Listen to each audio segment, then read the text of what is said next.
Ayan, magandang umaga mga kalahi.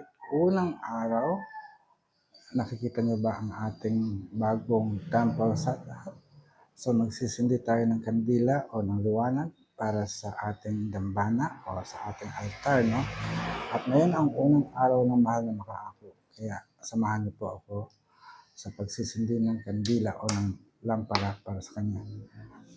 So ito, gamit lang po natin ay langis, simpleng cooking oil, which is coconut oil po siya. Ito yung main altar natin, kumbaga working altar. Pero maglalagay rin tayo dito sa baba ng langis. Kumbaga, libation offering na rin.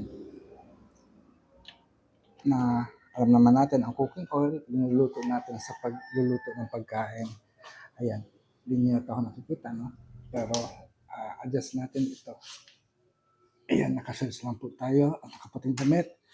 Pero, sindihan natin ang ating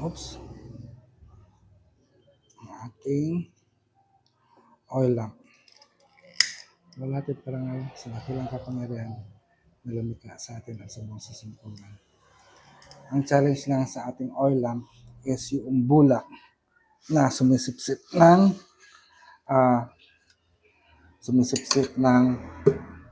langis natin, no? So dito, nanigas siya. Para liwanag sa kailaliman, sinasama ko ang biyaya na kaako, Panginoon, na siyang nagpairal sa lahat. Maraming salamat sa araw na ito, dakilang makaako ng kinaraya ng panay. Nawa ang iyong liwanag ang siyang gumabay sa amin. Tugunan niyo nawa ang aming mga panalangin, ang aming kahilingan. Pero lubos kaming umaasa na sa pamagitan ng inyong presensya, wala na kaming ibang kakailanganin pa. Samahan niyo kami sa araw na to, sa unang araw ng ating pagtatrabaho sa isa't isa, sa pagpapanatili ng kaayusan ng templong anituhan. Mayari na pag-asatin. Ngayon naman mga kalay, samahan niyo ako na tuparin natin ang huling habilin ng diwatang pawi ng mga katutubong agta. So, kung mapapansin nyo, ito yung stem cutting na ating pinutol mula sa puno namin doon sa puno ng Lagundi sa Block 8, Lot 13, Phase FP ng ancestral house namin. So, mula June 22 hanggang ngayon, ito na po siya. So, isa pa lang ang nag-ugat ng marami at ito yung ating i-replant natin. Pero itong dalawa ay wala pang masyadong ugat pero may usbong na siya. So iiwan natin siya para pag-ugatin, pero at least meron na tayong isang puno ng lagundi na i-replant. So samahan niyo ako sa pagre-replant. Ayan mga kalahi, punta muna tayo sa ating ating bakuran sa likod bahay para pumunta tayo dun sa masukal na lugar natin o magubat. Ito ay teritoryo ni Pawi, no? Actually, maraming biyaya na pinagkakalog sa atin ang mga diwata dito sa templong anituhan. At ito nga, no, isang challenge para sa atin na isaayos ang mga ito. Pero ilalagay ko muna ang mga lagundi na hawak ko ngayon sa mamaya, ilalagay ko muna nga ito. Tapos babalikan natin to mga bunga, nakikita nyo ba? Ang daming hinog.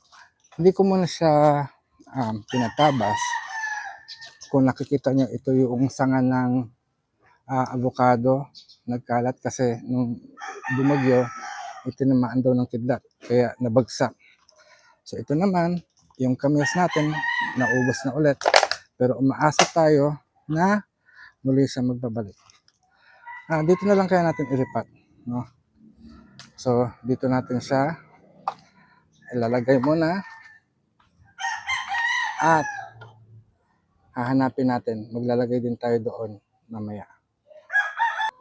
Ayan na mga kalahi, dinala natin ang paso na kung saan natin ilalagay. So, hukayin lang muna natin ng konti at paluwagin ang lupa para pagka nailagay na natin yung nag-ugat na lagundi, magiging tuloy-tuloy ang kanyang paglago, no?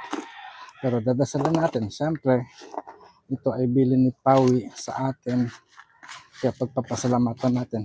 At ganyan din, sa tulong ng mahal ng bagong diwata natin, ang dakilang makaako ng Kinaray at Tribe.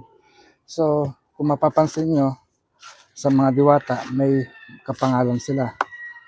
At nasanay ako kay mahal na makaako dahil siya ang una kong nakilala. Pero ang makaako ng Kinaray ay kakaiba kay mahal na makaako ng Hanunuo Mangyan.